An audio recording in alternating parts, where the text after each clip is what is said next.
আসসালামু আলাইকুম, সবাইকে স্বাগতম স্বপ্নকথা প্যারিস চ্যানেলে। চিকেন বিরিয়ানি, বিফ বিরিয়ানি এবং মাটন বিরিয়ানি তো সবাই খান। এবার না হয় ট্রাই করুন গিলা বিরিয়ানি। অন্য সব বিরিয়ানি থেকে এটার স্বাদ কিন্তু কোনো অংশে কম নয়। তো চলে যাই রেসিপিতে। নিয়ে নিলাম আমি এখানে কিছু গিলাটা পরিষ্কার করে ধুয়ে এবং ছোট ছোট করে কেটে নিয়েছি। আপনি আপনার পছন্দ অনুযায়ী কেটে নিতে পারেন, ছোট বড় যে কোনো সাইজের। এটাতে কোনো স্বাদের হেরফের হবে না। চুলায় বসিয়ে দিলাম একটি পাত্র, আর এর মধ্যে দিয়ে দিব পর্যাপ্ত পরিমাণ রান্নার তেল। এরপরে দিয়ে দিলাম দুটো তেজপাতা, দুটো দারচিনি, একটি বড় এলাচ এবং 4টি ছোট এলাচ। এটা দিয়ে তেলের মধ্যে ভেজে নিয়ে এরপরে দিয়ে দিব পেঁয়াজ কুচি। পেঁয়াজ কুচিটা আমি ব্রাউন করে ভাজবো না, পেঁয়াজটা নরম হয়ে গেলেই হয়ে যাবে। তো পেঁয়াজটা নরম হয়ে গেছে। এখন এর মধ্যে দিয়ে দিব 1.5 টেবিল চামচ আদা বাটা, 3 টেবিল চামচ রসুন বাটা। নেড়ে চেড়ে আদা এবং রসুনটা একটু ভেজে নিব যাতে কাঁচা গন্ধটা চলে যায়। 2 চা চামচ জিরে গুঁড়ো, আর এটা ঘরে বানানো বিরিয়ানির মশলা। আর দিয়ে দিলাম স্বাদ মতন লবণ এবং টক দই। তো দইটা দিয়ে মশলাটা ভালো করে নেড়ে চেড়ে সামান্য পানি দিয়ে দিব। সামান্য পানি দিয়ে মশলাটা ভালো করে আমি কষিয়ে নিব। ঢাকনা দিয়ে ঢেকে দিলাম মশলাটা কষানো হওয়ার জন্য।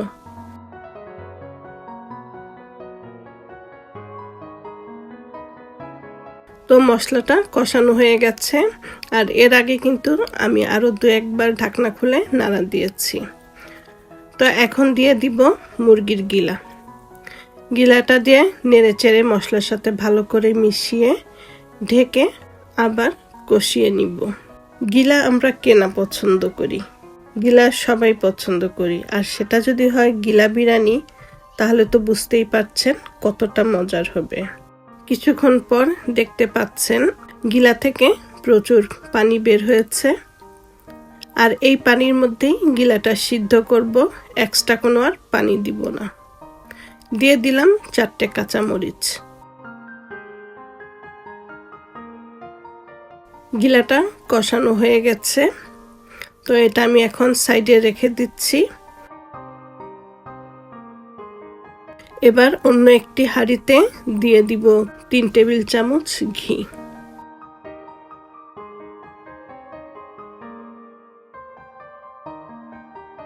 ঘিয়ের মধ্যে এবার আমি দিয়ে দিলাম 2টো তেজপাতা, 2টো দারচিনি আর 4টি ছোট এলাচ। এটা নেড়ে চেড়ে ঘিয়ের মধ্যে ভেজে নিয়ে সামান্য একটু পেঁয়াজ দিয়ে দিব। এই পেঁয়াজটাও ব্রাউন করে ভাজবো না, শুধু নরম হয়ে গেলেই দিয়ে দিব 1 চা চামচ আদা বাটা এবং 1 চা চামচ রসুন বাটা। আর দিয়ে দিলাম আধা চা চামচ শাহি জিরা।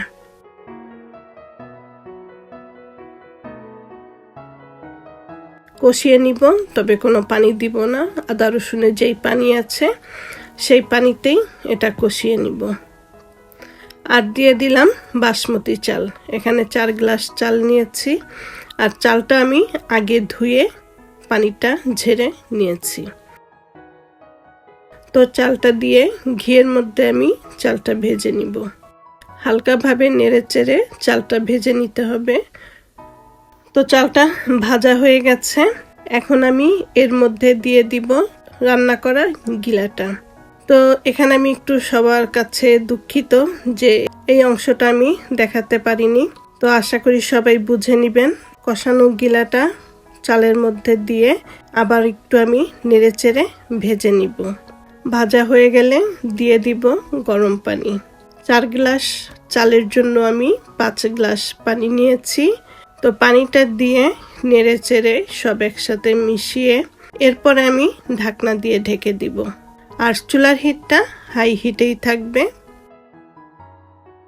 পানিটা যখন দেখব প্রায় শুকিয়ে গেছে আর চালটা উপরে চলে আসছে, তখন চুলার হিটটা একদম লো করে দিব, যতটা লো করা যায়। নাড়াচাড়া দিয়ে ঢেকে দিব। তো চালটা সেদ্ধ হয়ে গেছে, এখন নেড়ে চেড়ে আমি সব একসাথে মিশিয়ে দিব।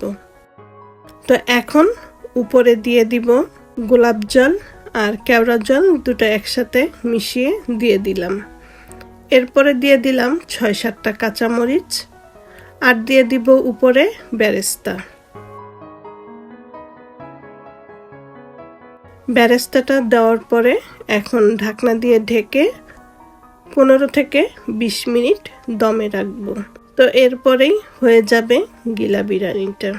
তো 15 মিনিট পরে ঢাকনা খুলে দেখাচ্ছি বিরিয়ানিটা কেমন হলো। তার আগে বিরিয়ানিটা মিশিয়ে নিব। এরপরে মেশানো হলে আমি এটা পরিবেশন করে দেখাচ্ছি। এই গিলা বিরিয়ানিটা এতটাই সুস্বাদু হয় যে যাকেই খাওয়াবেন আপনার প্রশংসা না করে পারবেই না। তো আশা করছি আজকের এই গিলা বিরিয়ানি আপনাদের ভালো লাগবে। আর ভালো লাগলে অবশ্যই স্বপ্নকথা প্যারিস চ্যানেলের সাথে থাকবেন। আবারও কোনো এক রেসিপি নিয়ে হাজির হয়ে যাব। ভালো থাকবেন সবাই। আল্লাহ হাফেজ।